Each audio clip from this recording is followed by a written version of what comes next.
Ndị ọma ekiri oge aṅụrị na-anabata unu n'ihe omume taa bụ oge aṅụrị dịka m na-agwa unu mgbe ọbụla sị na oge aṅụrị bụ oge obi ụtọ, oge eji eme mkpụrụ obi na-adị unu sarị oge aṅụrị.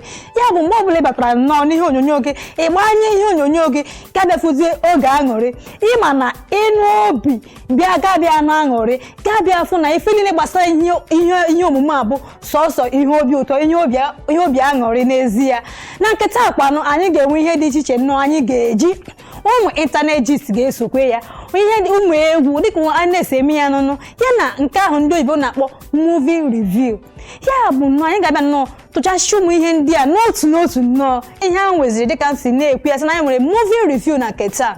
Na nke mbụ nnọọ anyị ga-eji ihe egwuregwu ihe nkiri nke sitere n'aka Charles Granville Productions wee pụta, ha kpọrọ nke a Lux.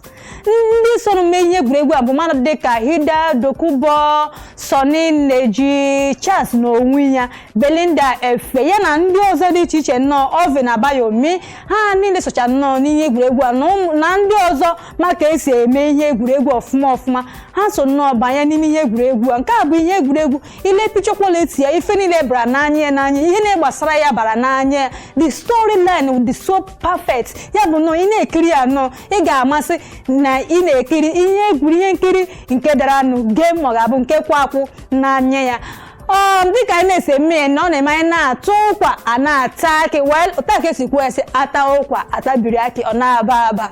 Anyị akpọla ihe nkiri nke mbụ anyị nwere na taa, mgbaghazi bụzi nke ịbụọ ọkwanụ ihe sitekwanụ na aka Kehinde Oloriyomi Films. A kpọrọ nke a Mothers and Daughter-in-Laws. Ya bụ ihe gbasara nsogbu a na-enwetara n'etiti ndị nne di na nwunye nwa ha ma ọ ga-awụ ndị bụ ndị ụmụ nwaanyị alụrụ alụ n'ezinụlọ ahụ gbasara ya na n'etiti nne di ha na-enwetarịrị nsogbu amacha gbasara n'obodo ndị ọzọ, mana obodo anyị bụ Naịjirịa, ndị nne di na nwunye nwa ha na-enwetarịrị ọtụtụ nsogbu dị iche iche.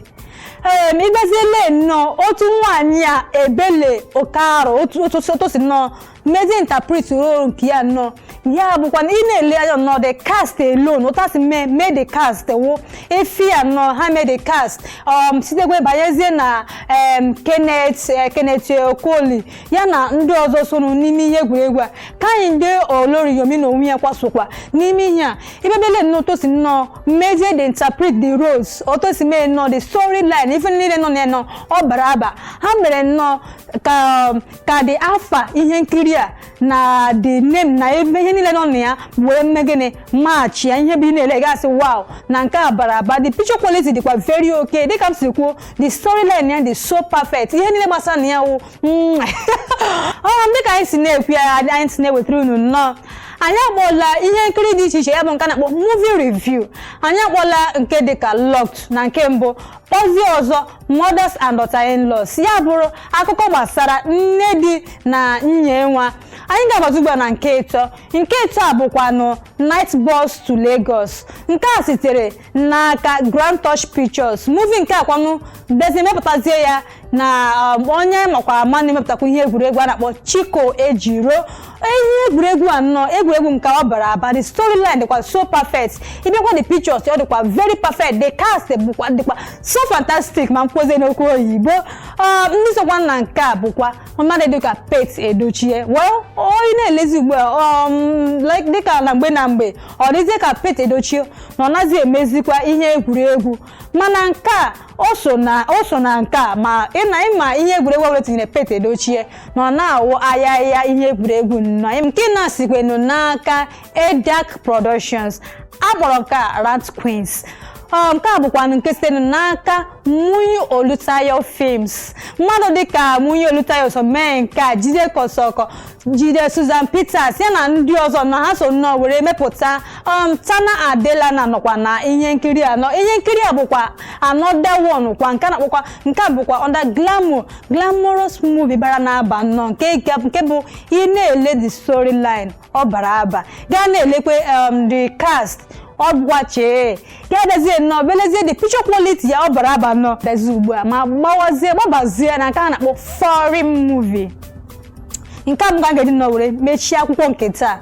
bụ ezigbote action movie nke bụ nnọọ well for ndị na like so action like so many people na say I like action ya ka nji bịa nnọọ brezie nnọọ miss katazie ya ọnụ betinyezie nke a kpọrọ nke a stọba onye isi nnọọ na ihe egwuregwu a bụ mmadụ dịka Batista o play role ya ọfụma ma Batista na mana iwe ka afọkwa Batista n'ihe dịka glamour or love films all these romantic films ọ ihe rukwa action